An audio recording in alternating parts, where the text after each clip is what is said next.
सहनाववतु सहनौ भुनक्तु सह वीर्यं करवावहै तेजस्विनावधीतमस्तु मा विद्विषावहै। ओम शांति शांति शांति। वैदिक जीवन पद्धति की इस कक्षा में आप सभी का हार्दिक स्वागत है, अभिनंदन है। वेद सब सत्य विद्याओं का पुस्तक है। वेद का पढ़ना, पढ़ाना, सुनना, सुनाना और आचरण में लाना हम सबका परम कर्तव्य। हम इस वेद वाणी को आत्मसात करें, जिससे अपने गुण कर्म स्वभाव को अच्छा बनाएं, अपने जीवन को सार्थक बनाएं, सारे संसार में दिव्यता को फैलाएं। जब हम अपने ज्ञान को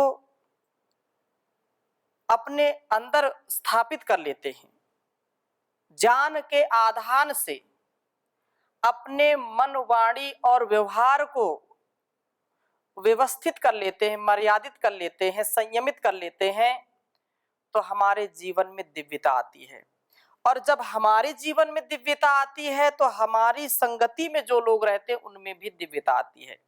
हमारे परिवार, समाज और संसार में हम दिव्यता का आधान करने वाले एक बहुत ही यशस्वी योद्धा हो जाते हैं। उस योद्धा को सब नतमस्तक होकर के प्रणाम करते हैं। उस परम पिता परमेश्वर की भक्ति करके हम अपने शक्ति को संचित करें। जो हमारी शक्ति चारों ओर बिखरी हुई होती है उसको हम संचित करके वास्तव में इस धरा पर ही स्वर्ग को ला सकते हैं। और वस्तुतः जो स्वर्ग है इस पृथ्वी में है, सच्चा सुख इस पृथ्वी में है यदि हम ज्ञान पूर्वक जीवन जीते हैं। पृथ्वी पर ही स्वर्ग विद्यमान है।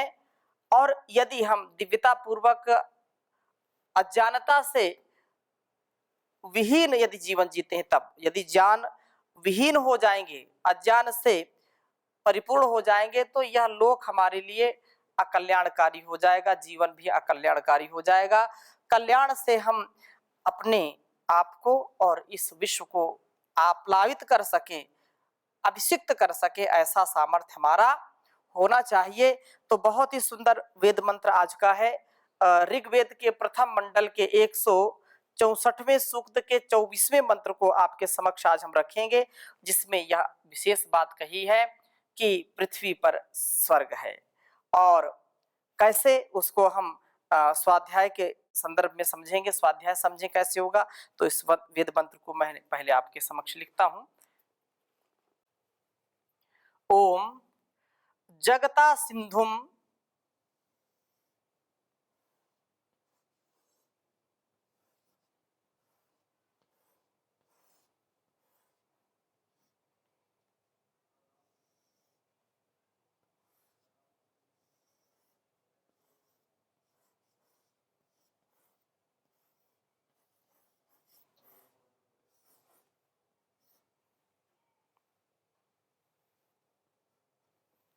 जगता सिंधुम दिव्यस्त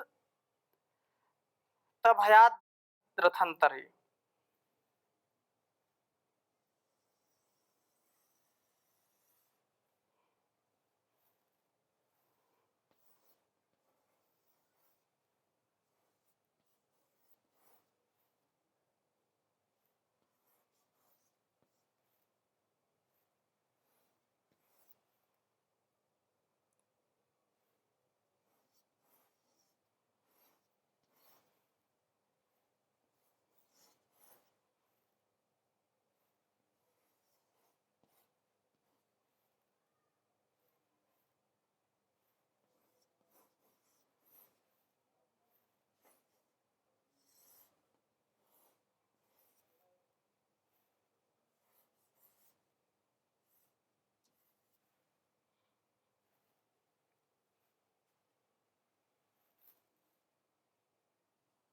सूर्यं पर्यपश्यत्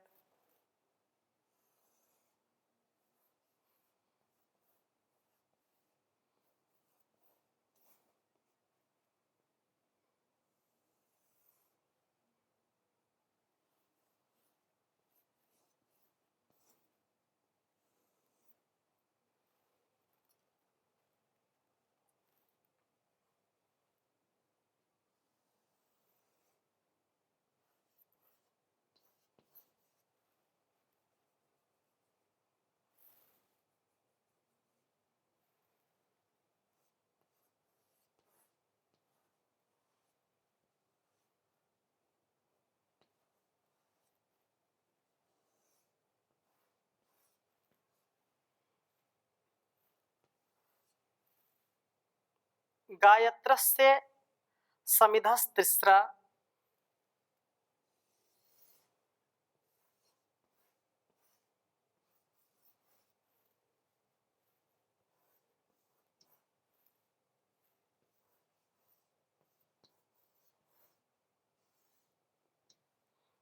गायत्रस् समिधस्तिस्रा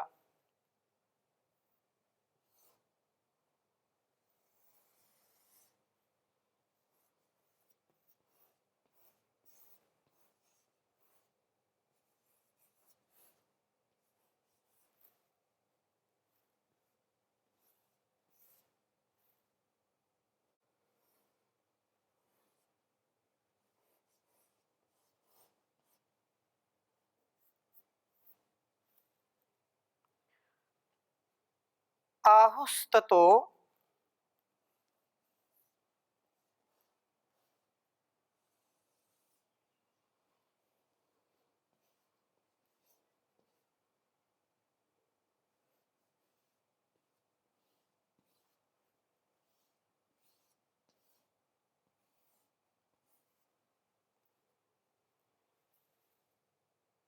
मन्हा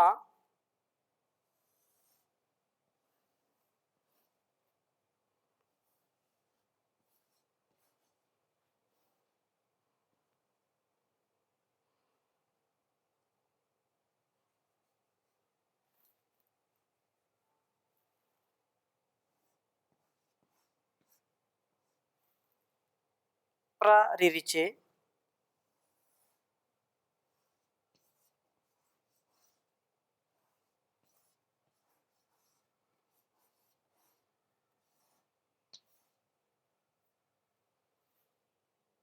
महित्वा।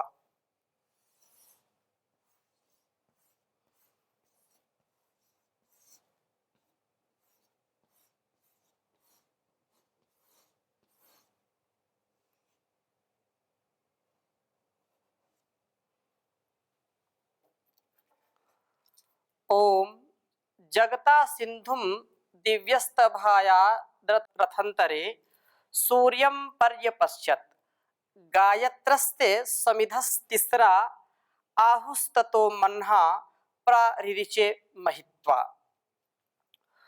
ओम जगता सिंधुम दिव्यस्तभयाद्रथंतरे सूर्यं पर्यपश्यत् गायत्रस्य समिधास्तिस्रा आहुस्ततो मन्हा प्ररिरिचे महित्वा।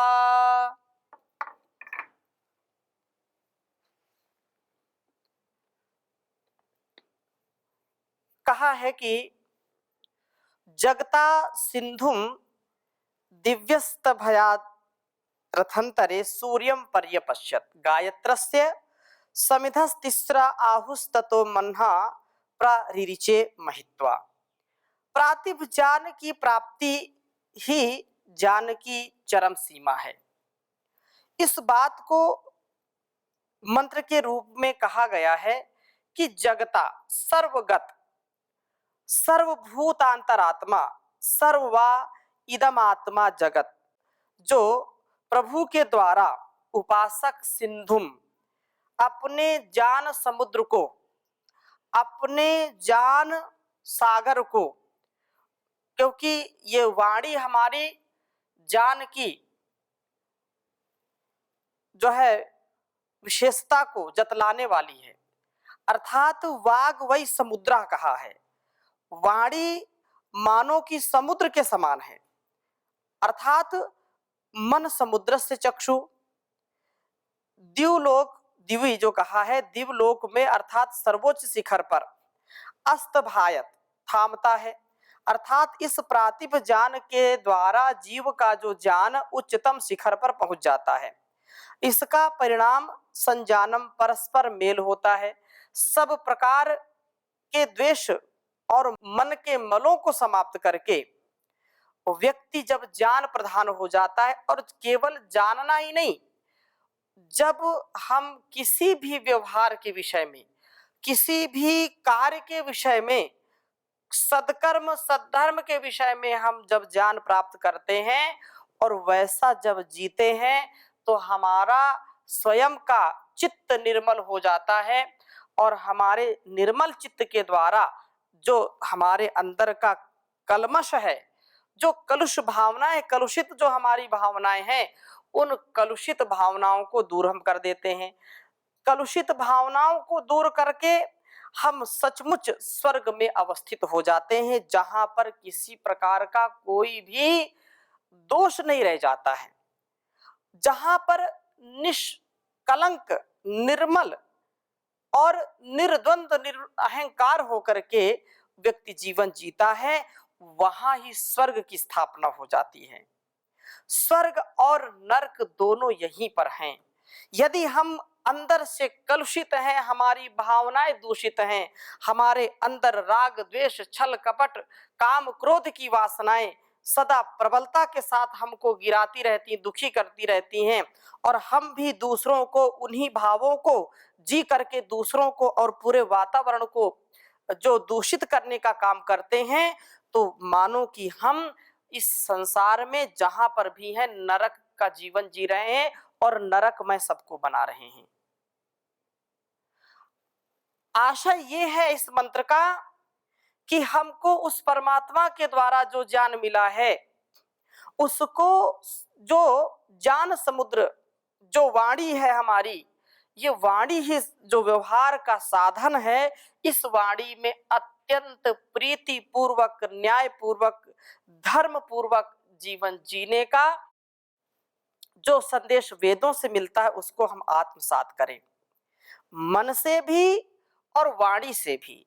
मनसा वाणी और कर्मणा, कर्म में भी मनसा वाचा कर्मणा जो बात कही है कि तन मन हमारा निर्मल हो, और ये कहा कि वह वास्तव में स्वर्ग में अवस्थित हो जाता है। इस ज्ञान को प्राप्त करके मनुष्य रथंतरे, इस पृथ्वी पर ही रथंतरम हीयम पृथ्वी, कहा कि सूर्य जो सूर्यम स्वर्ग को, स्वर्गो वै लोकाः सूर्यो ज्योतिरुत्तमम परि अपश्यत, चारों ओर देखता है। मनुष्य के ज्ञान प्रधान बनने पर वह आनंदमयी स्थिति में पहुंचता है। ज्ञान से निष्कामता आ जाती है और निष्कामता से स्वर्ग की प्राप्ति होती है।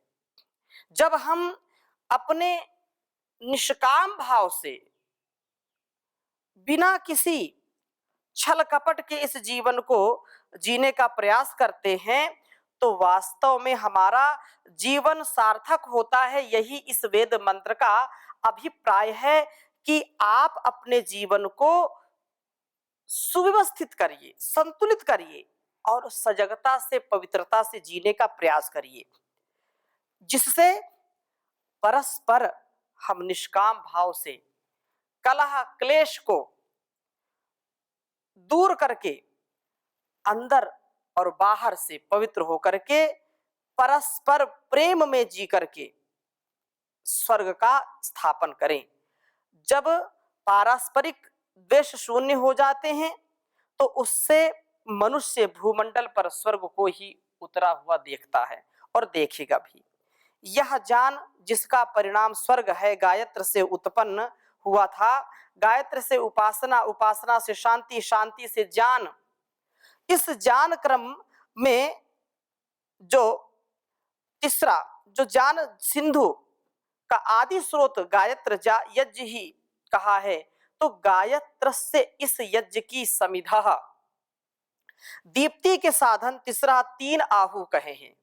यज जो यज धातु के जो 3 विशेष अर्थ हैं, देव पूजा, संगतिकरण और दान, 3 अर्थों में प्रयोग किया गया है। तो उन 3 समिधाओं का संकेत है और उन 3 संकेतों में हमको जो 3 उत्तम शिक्षक हमारे अंदर ज्ञान का आधान करते हैं, उनमें माता, पिता, गुरु अर्थात जो हमारे आचार्य हैं, अतिथि और परमात्मा, इन 5 जो देवता हैं, इन यज्ञीय जो कर्म हैं और यज्ञीय कर्म में जो दिव्यता का आधान और कराने वाले हैं माता, पिता, गुरु, आचार्य तथा परमात्मा। अतिथि भी अतिथि देवो भव कहा है, तो अतिथि देवो भव से हमारा प्रत्येक कार्य जो है वो संपन्न होगा। और इन 5 देवों की पूजा करके अर्थात यथा योग्य इनका सत्कार करके संगतिकरण, इनके प्रति अपने दान और समर्पण से ज्ञान अग्नि को हम प्रदीप्त करें। कभी भी हमारी यज्ञ की अग्नि ठंडी ना पड़े, कभी भी ज्ञान की अग्नि ठंडी ना पड़े, अर्थात जो यज्ञ कर्म हैं, जो कल्याणकारी कर्म हैं, उनसे सदा हम आपूरित रहें, उत्साहित रहें और ज्ञान हमारा कभी भी धूमिल नहीं होना चाहिए। ज्ञान की उच्च अवस्था में हम उच्च चेतना में जी करके सदा जो मर्यादा बताई है वेदों में उसका पालन करें। हम चाहे बेटा बेटी के रूप में, चाहे युवक युवती के रूप में, माता पिता के रूप में, भाई बहन के रूप में, पति पत्नी के रूप में, गुरु शिष्य के रूप में, किसी भी रूप में, चाहे किसान हो या जवान हो, चाहे राजा हो या प्रजा हो, जब अपने कर्तव्यों को हम सिरोधार्य करते हैं, अपने कर्तव्य को दिव्यता से जीने का प्रयास करते हैं, तो निसंदेह जहां भी हम होते हैं, जिस अवस्था में होते हैं, जिस देश में होते हैं, जिस काल में होते हैं, हर हाल में वहां पर स्वर्ग जैसा वातावरण होता है।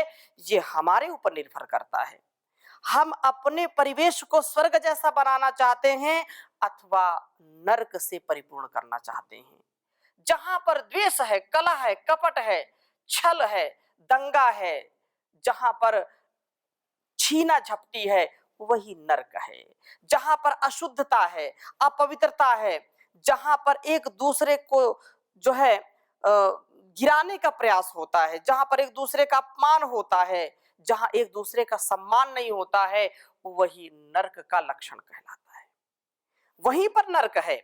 इसलिए देवता जहां रहते हैं वहां स्वर्ग होता है, और देवता जो देवत्व के भाव से परिपूर्ण हो, समर्पण के भाव से परिपूर्ण हो, देने की स्थिति से परिपूर्ण हो, अर्थात दानात देव कहा है, द्योतनाथ देव कहा है।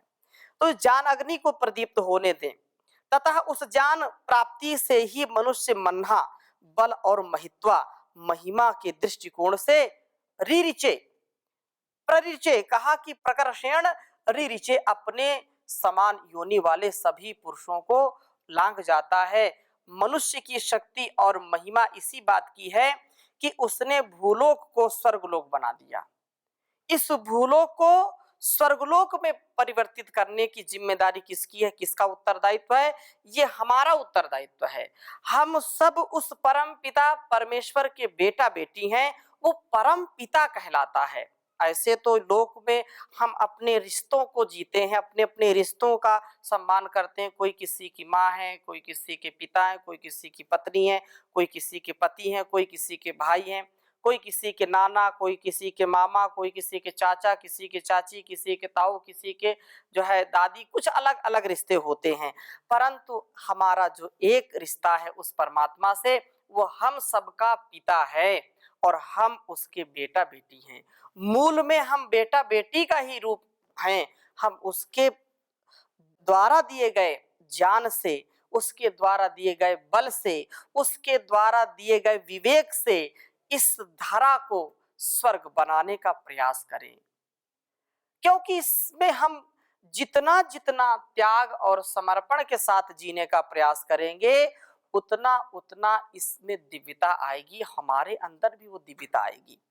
तो मनुष्य इस मंत्र का जो अभिप्राय है कि मनुष्य अपने ज्ञान को सर्वोच्च अवस्था तक पहुंचा करके अपनी शक्ति और महिमा से मर्त्यलोक को स्वर्गलोक में परिवर्तित कर देता है। यह कोई दिवा स्वप्न नहीं है, कोई कल्पना नहीं है।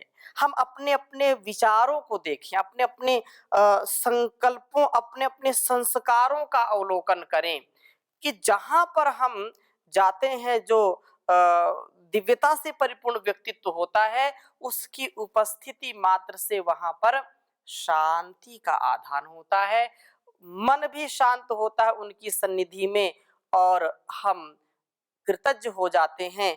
तो यह भाव कहा है कि अपने जीवन को ऐसा हम ज्ञान से उन्नत बनाएं कि हमारा ज्ञान कभी भी धूमिल ना हो। ज्ञान का जो अपने जीवन में आधान करता है वो कभी उलझनों में फंसता नहीं। हे ज्ञान रूप भगवन हमको भी ज्ञान दे दो, करुणा की चार छींटें करुणा निधान दे दो, हे ज्ञान रूप भगवन। हम अपने प्रत्येक कार्यों को ऐसे दिव्यता से जिएं जिसमें किसी प्रकार की उलझन ना हो। और यह जो बल है ना, यह बल मन्हा बल और महिमा महिमा के दृष्टिकोण से अपने आप को सबसे ज्यादा बलिष्ठ बनाने का जो सार्थक प्रयास है वो ज्ञान में है। वैसे तो देवता और दैत्य दोनों में बल की यदि तुलना करते हैं तो कहते हैं कि बल दैत्यों में ज्यादा होता है, लेकिन देव और दैत्यों का जो युद्ध है उसमें विजय देवताओं की क्यों होती है? क्योंकि उनके अंदर पवित्रता, उनके अंदर शौर्य, उनके अंदर समझ, उनके अंदर समर्पण, उनके अंदर देने का भाव, उनके अंदर संयम का भाव, धैर्य का भाव अधिक होता है। इसलिए हम अपने इस सात्विक बल से, बल राजसिक तामसिक बल भी है, तो हम सात्विक बल से अपने जीवन को सुंदर बनाएं, इससे एक भी पग पीछे ना हटाएं, तब जाकर के यह ज्ञानमय जीवन और यह सर्वोच्च जो शिखर का ज्ञान है, इस शिखर के ज्ञान से ही हमारी सद्गति है और इसमें कोई भी शंका हमको नहीं होनी चाहिए, किसी भी प्रकार से नहीं होनी चाहिए। और यह परमात्मा की विशेष कृपा हमारे अंदर होनी चाहिए।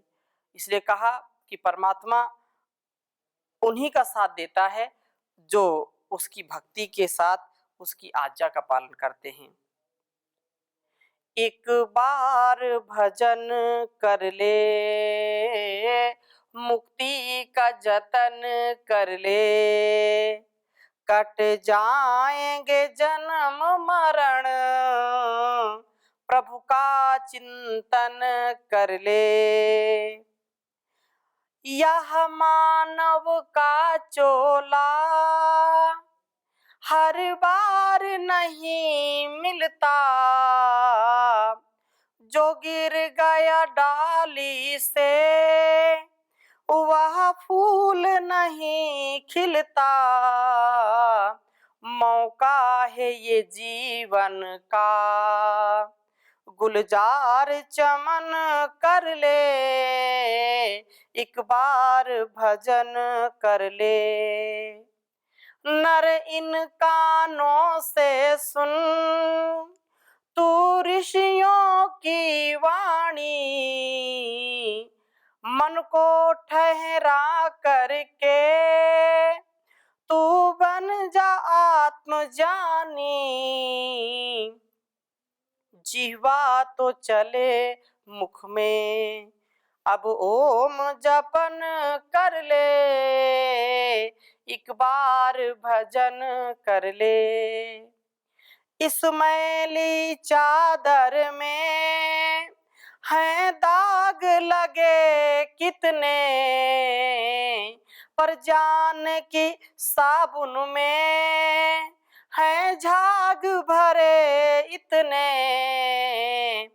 धुल जाएगी सब स्याही, धुल जाएगी सब स्याही, उजला तन मन कर ले, एक बार भजन कर ले।